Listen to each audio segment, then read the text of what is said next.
سیمێکدا لە قەزەی چەمچەماڵ بە ئامادەبوونی لێپرسراوانی حیزبی و حکومی و هونەرمەندان و بەشێک لە دانیشتوانی چەمچەماڵ پەردە لەسەر پەیکەری بەڕوو لادرا.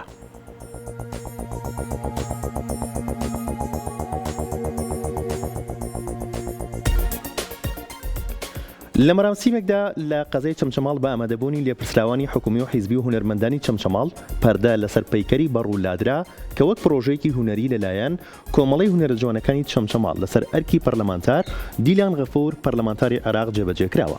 پرۆژەکە بیرۆکەی دوو هونەرمەندی شێوەکاری قەزاکەیە.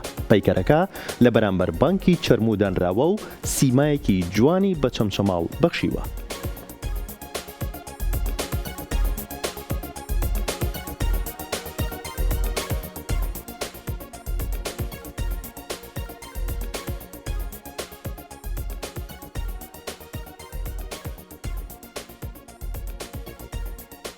بیرۆکەی پەیکەری بەڕوو بیرۆکەی من بوو. دوازە لەگەڵ ماسە فاتیح بڕیاری ئەوماندا وەکو پەیکەر دروستیکەین لە یەکێک لە باخچەکانی شارە.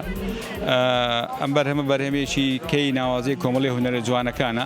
ئێمە سوپاسی دیلان خانەکەین کەوا ئەو با بڵێن کولفەی جێبەجێکردنی پرۆژەکەی گرتە ئەستۆ.